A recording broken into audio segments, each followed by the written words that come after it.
जगतसिंहपुर जिला पारादीप निर्वाचन मंडलीर पारादीप बालीझरा निकटरे थिबा श्रीमा श्री अरविंद पूर्णांग शिक्षा केन्द्रर 15तम वार्षिक क्रीड़ा उत्सव महासमारोह रे पालन हो जाइछि।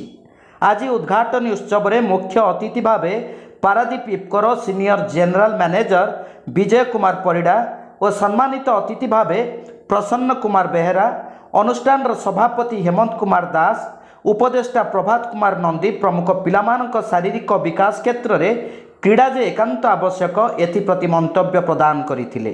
एथिसह अनुष्ठान सहसंपादक भक्तचरण परिड़ा, संपादक गोपाल विश्वाल प्रमुख मुख्य भूमिका निज कार्य जारी रखिथिले। यही खेल गुरुवार ठारू आरंभ होई शनिवार समाप्त होबार कार्यक्रम चूड़ांत होईछि। अनुष्ठान उपदेष्टा प्रभात कुमार नंदी निज अभिभाषण में शिशु मानक जागृत करने कहिछंती एवं पाठ सह खेलर मध्य सफलता हासिल करने को से कहवा सहित विद्यालय भली मंदिरर पवित्रता बजाय रखिबा पई से पिला मानकु निज मंतव्य रे कहिथिले। Bureau report AP news.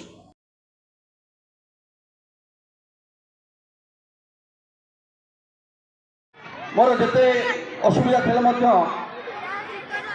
आपण भल मंदिर छिड़ा होती बर्तमान बेसी किसी कहूनी एति कहबी आम समस्त संकल्प रहा दरकार ये जो शिक्षानुष्ठान आर पवित्रता बजाय रखा सबू कार्य को सुरुखुरे करवा पिला सहित मिसवा आपको उत्तरोत्तर करा आमर ये आज संकल्प करी समस्ते सबू कार्य खाली खेल नुहे पाठ पढ़ा नंबर 1 स्कूल रहा सबू कार्य आम निश्चित भाव 1 नंबर केन्द्र चेष्टा करवा।